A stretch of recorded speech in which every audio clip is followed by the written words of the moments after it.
नमस्कार दोस्तों। नेपाल हिमालय की गोद में बसा एक देश जहां हर पत्थर और हर वनस्पति बौद्ध धर्म की करुणा और त्याग की गाथा सुनाता है।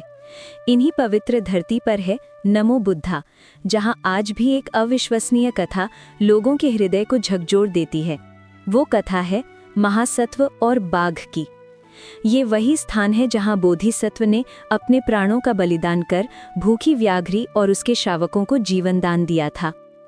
बहुत बहुत पहले की बात है, जब भगवान बुद्ध अभी महासत्व की अवस्था में थे, अर्थात वे अभी पूर्ण रूप से बुद्ध नहीं बने थे, किंतु वे सभी प्राणियों की भलाई के लिए साधनशील थे।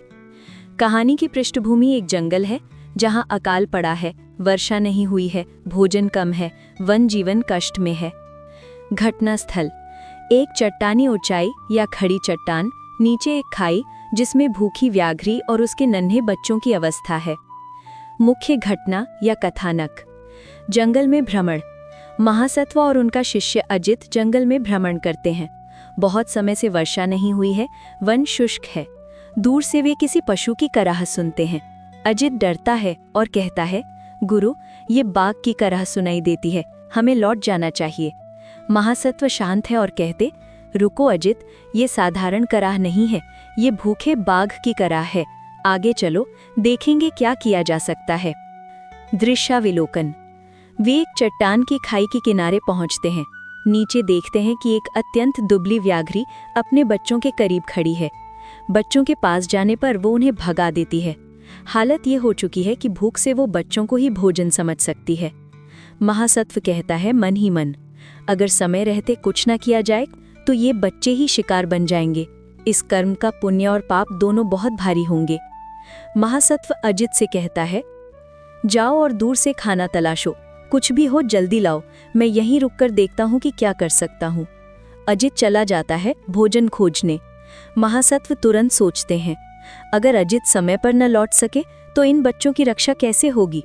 मेरा शरीर इस समय इतना ही भोजन है, क्यों ना मैं इस बाघिनी को अपने प्राण अर्पित कर दूं।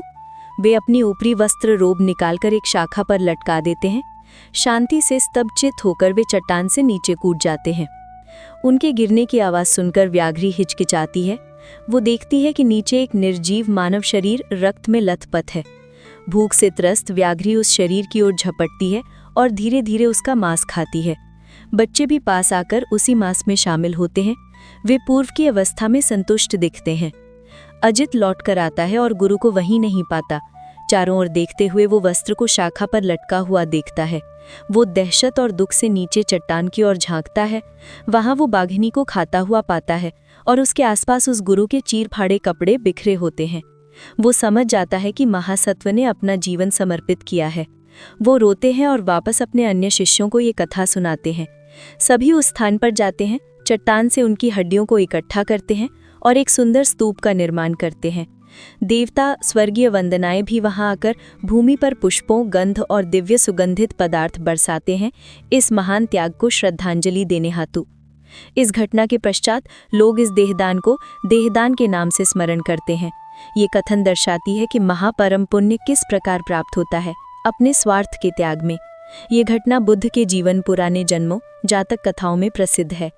वर्तमान समय में भी ये कथा हमें करुणा, त्याग, समर्पण और परम भलाई के लिए स्वात्याग की महान शिक्षा देती है।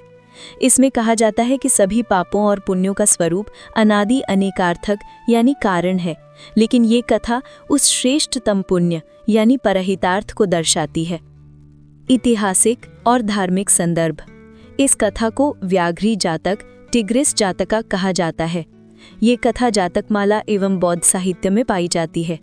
इस कथा के भिन्न भिन्न संस्करण भिन्न भिन्न भाषाओं पाली, संस्कृत, बौद्ध संस्कृत, चीनी, थाई, जापानी आदि में मिलता है। जापान के तामामुशी श्राइन नामक पवित्र मंदिर में इस कथा को चित्रों द्वारा दर्शाया गया है। रोब शाखा पर लटका हुआ, बोधिसत्व की कूद, व्याघ्री का आहार, सदियों पूर्व की कलाकृति। बौद्ध धर्म में ये कथा ये मान्यता स्थापित करती है कि महासत्व को केवल ज्ञान यानी पारंगमन ही नहीं चाहिए, बल्कि परमार्थ यानी सर्वभूत हित के लिए समर्पित होना चाहिए। इस प्रकार की देहदान यानी सेल्फ ऑफरिंग, सेल्फ सैक्रिफाइस कहानियाँ बौद्ध धर्म की उत्कृष्ट करुणा और त्याग की शिक्षाओं में आती हैं। आज भी इस कहानी का स्मरण विभिन्न बौद्ध विहारों में, धर्मोपदेशों में और जातक समारोहों में किया जाता है, ताकि श्रोताओं को कर्तव्य, करुणा और निस्वार्थ सेवा की प्रेरणा मिले।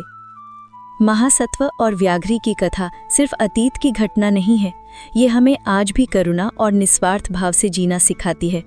जब तक संसार में भूख, पीड़ा और कष्ट है, तब तक ये कथा हमें याद दिलाती रहेगी कि सच्चा धर्म त्याग में है। नेपाल का ये पवित्र तीर्थ नमो बुद्धा आज भी हजारों श्रद्धालुओं के लिए प्रेरणा का स्रोत है।